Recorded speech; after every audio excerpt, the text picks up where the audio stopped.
ఖండంలోనే dragon country China ఆగడాలకి అడ్డుకట్ట వేసే time రానే వచ్చింది. ప్రపంచంలోనే అత్యంత శక్తివంతమైన దేశాలు రెండు, ఒకటి భారత్, ఇంకొకటి టెక్నాలజీ కింగ్ జపాన్. ఈ రెండు కలిస్తే ఎలా ఉంటుంది? అదే ధర్మ గార్డియన్.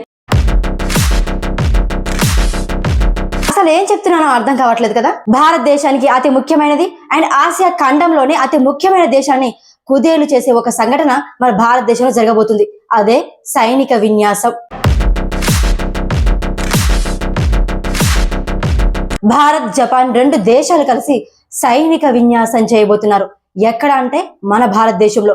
దానికే ధర్మ గార్డియన్ అనే పేరు కూడా పెట్టారు. అసలు జాయింట్ మిలిటరీ యొక్క రహస్యాలేంటి?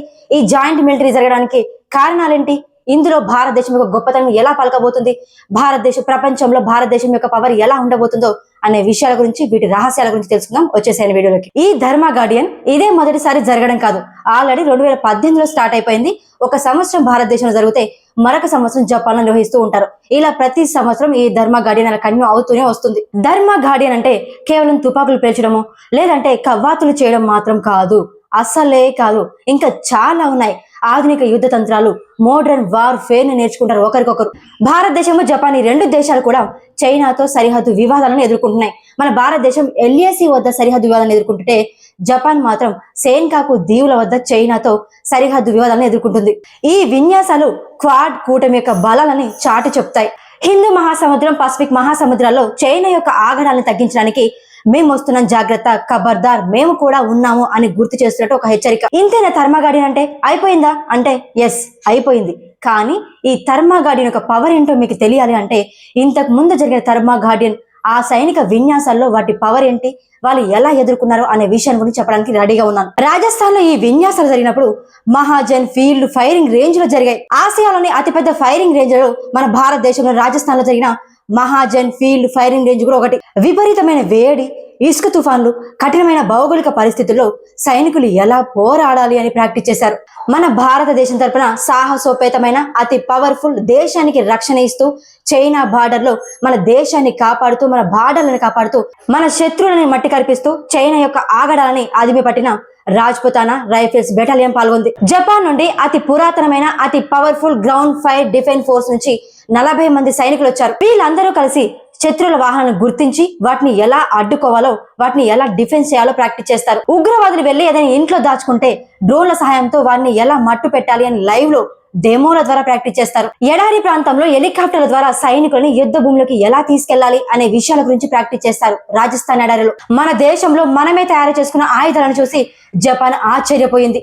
మన దేశంలో డ్రోన్ టెక్నాలజీ, సెన్సార్ల వినియోగం విన్యాసాల్లో బిత్తరపోయి చూశారు.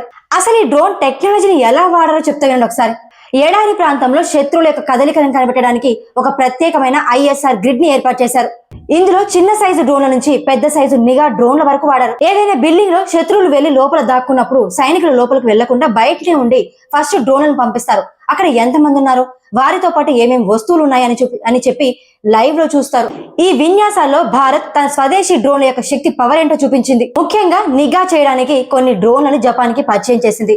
అవే నిఘా డ్రోన్లు అవసరమైతే చిన్నపాటి యుద్ధాన్ని కూడా చేస్తాయి. ఇప్పుడు నేను చెప్పే విషయం ఖచ్చితంగా అందరూ తెలుసుకోవాల్సిందే అండ్ అతి ముఖ్యమైన సీక్రెట్ కూడా. రాజస్థాన్ ఎడారిలోని విన్యాసాల్లో మన భారత ప్రభుత్వం కేవలం మిషన్ అనే కాదు, శిక్షణ పొందిన గ్రద్దలను కూడా వాడింది.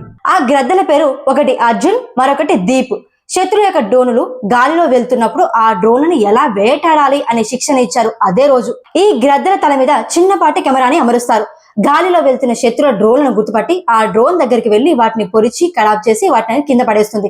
ఈ విన్యాసాన్ని చూసిన జపాన్ సైన్యం బిత్తరపోయి షాక్ అయిపోయి చూసింది. ఇప్పుడు 2026లో మన భారతదేశంలో జరగబోతున్న విన్యాసాల కోసం మరికొత్త అప్డేట్స్, మరికొన్ని కొత్త డ్రోన్లతో ముందుకు తీసుకొస్తుంది మన భారతదేశం.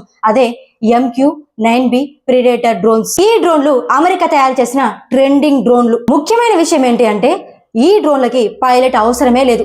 దీనికి ఒక రిమోట్ ఉంటే సరిపోతుంది. అవి ఎంత ఎత్తులో అయినా ఎగరనివ్వండి, ఎంత టైం అయినా ఎగరనివ్వండి, ఓన్లీ రిమోట్ తో నియంత్రిస్తే సరిపోతుంది. మరి దీనికి ఎంత శక్తి ఉంటుంది అంటే ఈ డ్రోన్ ఒక్కసారి ఎగిరితే 35 నుంచి 45 గంటలు అది గాల్లోనే ఉండగలదు. ఇక్కడ నుండి భూమి నుండి సుమారుగా 40,000 అడుగులు ఎత్తు వరకు కూడా వెళ్ళగలదు. ఒక గంటకి 480 కిలోమీటర్ల దూరం వెళ్తుంది. ఇవి ఫోటో తీస్తే పగలు టైం ఎంతైతే క్లారిటీతో వస్తాయో నైట్ కూడా అంతే క్లారిటీతో వస్తాయి. అవసరమైతే ఇవి క్షిపణులని, లేజర్ గైడెడ్ బాంబులను కూడా మోసుకెళ్తాయి. ఇవే డ్రోన్లని ఇండియన్ ఆర్మీకి, ఇండియన్ నేవీకి, ఇండియన్ ఎయిర్ ఫోర్స్ కూడా పంపిణీ చేయనున్నారు. సింపుల్ గా చెప్పాలంటే ఈ MQ-9B డ్రోన్లు అనేవి ఆకాశ కళ్ళు లాంటివి మన భారతదేశానికి. ఇవి 24 గంటలు పర్యవేక్షణ చేసి అవసరమైతే చిన్నపాటి దాడులు కూడా చేస్తాయి. చూసారా ఫ్రెండ్స్, యుద్ధం అంటే కేవలం గన్స్ మాత్రమే కాదు, ధర్మ గార్డియన్ విన్యాసాల్లో మన సైన్యం పాటించిన హైటెక్ డ్రోన్స్ అండ్ డ్రోన్లను వేటాడే గ్రద్దను కూడా రంగంలోకి దించారు. టెక్నాలజీ అండ్ నేచర్ కలిస్తే మన భారత సైన్యాన్ని ఆపడం ఎవరి తరమూ కాదు. రాజస్థాన్ అంటే మామూలు విషయం కాదు. 50 డిగ్రీల వేడిలో కూడా మన రాజ్పుతానా రఫేల్స్, జపాన్ యొక్క సైనికులు భుజం కలిపి మరీ పోరాడారు. అంత వేడిలో కూడా ఇసుక తిన్నెల మధ్య ఉగ్రవాదులతో పోరాడడం, అత్యాధునికంగా ఇప్పుడు న్యూ పవర్ టెక్నాలజీతో ఏర్పడిన డ్రోన్లతో వెంటాడడం అనేది శత్రువుల యొక్క వెన్నులో చెమటలు పట్టాలి. ఈ విన్యాసాలు కేవలం ట్రైనింగ్ మాత్రమే కాదు, భారత్ అండ్ టెక్నికల్ లో ముందుకు దూసుకెళ్తున్న జపాన్ 2 దేశాలు కలిసి ఆసియా ఖండంలోనే తిరుగులేని దేశాలుగా నిరూపించాయి. ఈ 2 దేశాల స్నేహం చైనాకి చెక్ పెడుతుందా? మీ అభిప్రాయం ఏంటి? కమెంట్ చేయండి. దేశానికి సంబంధించి ఇలాంటి ఇంకెన్నో పవర్ఫుల్ వీడియోస్, పవర్ఫుల్ కంటెంట్ మీ ముందు తీసుకొస్తూ ఉంటాను. అప్పటి వరకు మన ఛానల్ పై ఓ కన్నేసి ఉంచండి. జై హింద్.